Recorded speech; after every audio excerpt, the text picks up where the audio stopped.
Buonasera e benvenuti nella mia cucina, la cucina di A Tavola con Silvia.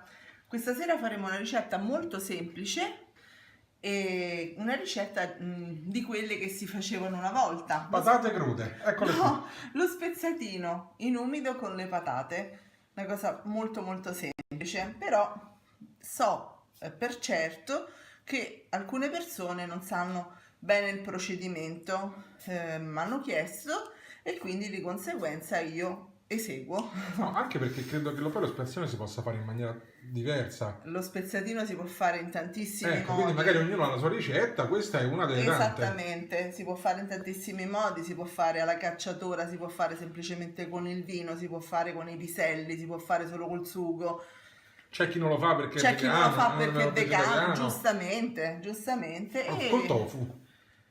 guarda che è buonissimo lo spezzatino Sì. non di tofu, ma di soia. Ah, Sì, peccato. assolutamente, l'ho mangiato, lo so che a te non piace non fare lo stupidino, però ti posso assicurare che io ho mangiato anche il macinato di soia ed è molto molto buono, ho mangiato anche le bistecche di soia, ti posso assicurare che sono molto buone. Certo, hanno una consistenza differente, ovviamente non è carne, però ti posso assicurare che sono molto buone. A me è Mi devo piaciuto. mettere d'accordo con il nostro amico Manuel allora. Sì. Vi faccio portare una bistecca da 1 chilo Di gli dico di soia. di dirti che è di soia. Va bene, d'accordo. Ok, allora, gli ingredienti, a parte gli scherzi. Andiamo avanti, sì, cose serie adesso, non è Esatto. quando si parla di cibo. Abbiamo un cipollotto fresco, abbiamo delle patate, io sto facendo una quantità per circa 5 persone, quindi 1 chilo di spezzatino, in questo caso è di vitella, e circa, come vedete, abbiamo qui una decina di patate di media grandezza, va bene? Quindi per 1 chilo di spezzatino circa 10 patate. Una bottiglia di passata di pomodoro, eccola qui, del pepe bianco macinato, del sale e dell'olio extravergine d'oliva. Io copro intanto le marche che non si sa mai. Allora, semplicissimo, mettiamo dell'olio dentro a una pentola a pressione, vi spiego perché. Un paio di giri d'olio, eccolo, arrivo, mi sposto, brontolone. Dicevo, un paio di fili d'olio, poi affetto il cipollotto. Perché il cipollotto? Che differenza c'è con la cipolla classica? Perché è molto più delicato come sapore. Io del cipollotto metto anche un pochino di cima. Ecco qui. Che lei senza il pizzico di verde non c'è. Sì, esatto, io il verde, adoro il verde. Dopodiché facciamo soffriggere e ci rivediamo poi sui fornelli. Ha anche le banconote da 100 euro. È una vita che non le vedo, però va bene, ok. Anche io. Esatto. Ci rivediamo tra un po' sui fornelli. A dopo.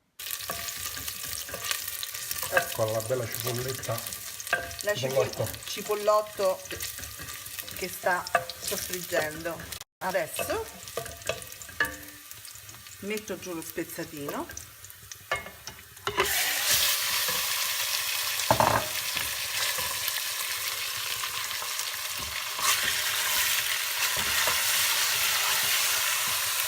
E faccio in modo che venga rotolato un po' dappertutto, senza sale, mi raccomando, che sennò col sale tira fuori l'acqua. Il sale lo metteremo dopo vi faccio vedere quando praticamente lo spezzatino sarà un po' ammorbidito e quindi metteremo il pomodoro e il sale, va bene? Adesso lo facciamo rosolare, alzo un pochino il fuoco, vedete come frigge meglio adesso.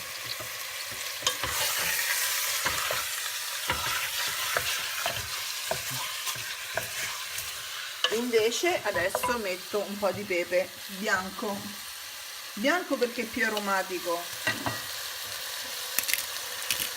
e anche meno forte come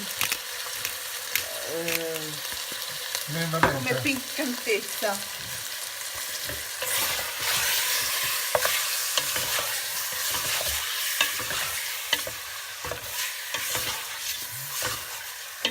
abbiamo usato? In questo caso abbiamo usato del vitello perché c'è stato comperato del vitello. Io di solito a me dispiace, non uso i cuccioli, però vabbè, uso il vitellone o il manzo, quindi però in questo caso purtroppo avevo questo e ho usato questo. A questo punto metto il pomodoro,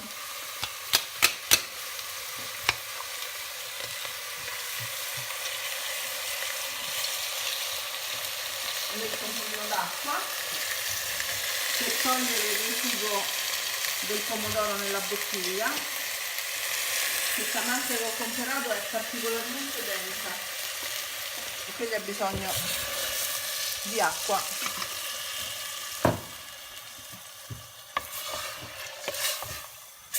Fatto ciò, mettiamo anche il sale. Finalmente. Una bella presa di sale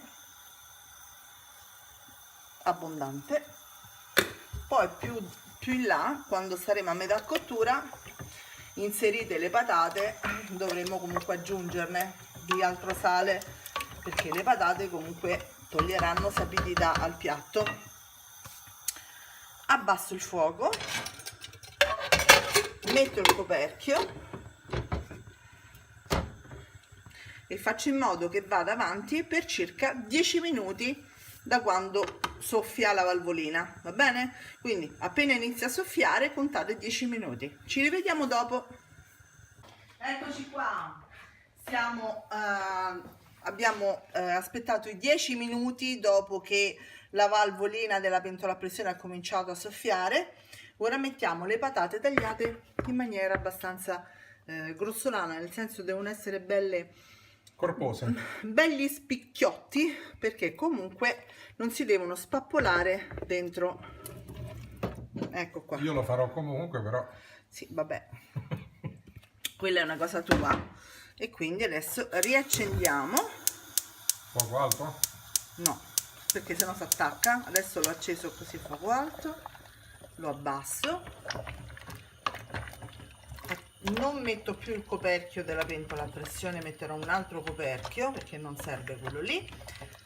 Quindi poi aggiustiamo di sale tra un pochino, mettiamo anche un pochino di peperoncino se vogliamo, se volete. Noi abbiamo messo il pepe e ci rivediamo tra un quarto d'ora, 20 minuti per vedere com'è venuto bene lo spezzatino. A dopo. Eccoci, è pronto, come vedete bello fumante, spezzatino con patate, semplicissimo, una ricetta di quelle che si facevano una volta a casa. Va bene? Assolutamente sì. Facciamo ricette vecchie, amore. Facciamo ricette vecchie, pensa.